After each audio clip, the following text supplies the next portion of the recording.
Graad 7 wiskunde met juffrou Heidenreich.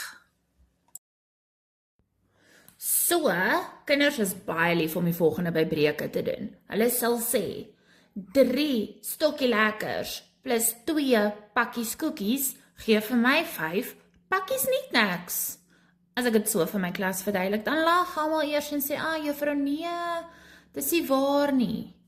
So, as ek kyk na 3 15des plus 2 5des, dan gaan julle en sê 3 plus 2 gee 5. En 15 plus 5 gee vir my 20. So sodra jy dit doen, is dit dan nou eintlik wat jy vir my sê. Want nie een van hierdie goedjies is dieselfde nie. Net soos hierdie 3 goedjies. So, kom ek wys vir jou hoe om dit op die regte manier te doen. So ek gaan weer daai 2 breuke vat. 3 15des plus 2 5des. So, ek moet eers my noemers dieselfde maak. Ons kan goedjies net by mekaar sit wanneer hulle dieselfde is. Ons kan goedjies net by mekaar aftrek wanneer hulle dieselfde is. So, jy moet die KGV gaan vind. Jy kyk na die 2 gegewe noemers, 15 en 5. Jy tel so klein bietjie in al 2. En sodra jy die kleinste gemeene veelvoud sien wat hulle het, dan kan jy dit so lank gaan skryf. En ek sê altyd vir my kinders, jy gaan sommer tot by die antwoord, sodat jy nou nie weer 'n glipsie maak en sê 15 plus 15 is 30 nie. So, die volgende doen ons nou. Ek gaan kyk, 15 na 15 toe, het hy verander? Nee, hy het dieselfde gebly.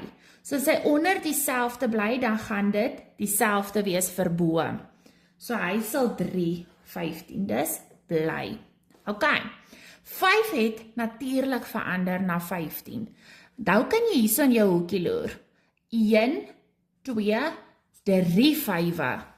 3 5 het vir my 15 gegee. So as hy aan die onderkant vermenigvuldig het met 3, moet hy aan die bokant ook vermenigvuldig met 3. So ons maak hom eintlik nou 'n ekwivalente breuk, maar ons wil die waardes aan die onderkante dieselfde hê. So 2 maal 3 gee vir my 6. Ok, en nou kan ek gaan sê, byvoorbeeld as die niks is die niks en is net niks. En as ek 3 pakkies niks het en ek het 6 pakkies niks, dan het ek mos 9 pakkies niks. Dis hy. Dan natuurlik in graad 7 begin ons van jou te verwag om jou antwoord te vereenvoudig. Maar as jy net tot hierso al kan kom, dan het jy al 'n paar punte in die sak.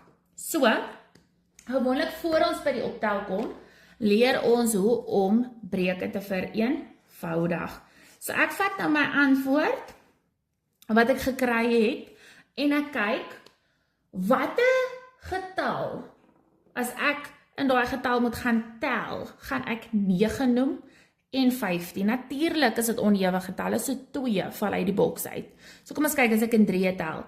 3, 6, 9, 12, 15. Ek het al 2 daai getalle genoem. So albei van hulle is deelbaar deur 3. Ok. En hoeveel 3 is daar in 'n 9? 3, 6, 9, daar's 3 van hulle in. En hoeveel 3 is daar in 'n 15? Daar's 5 van hulle in. Nou kan ek nie met 2 of 3 of 5 deel by al 2 nie. Daarom sal die my finale antwoord wees indien ek dit moet vereenvoudig.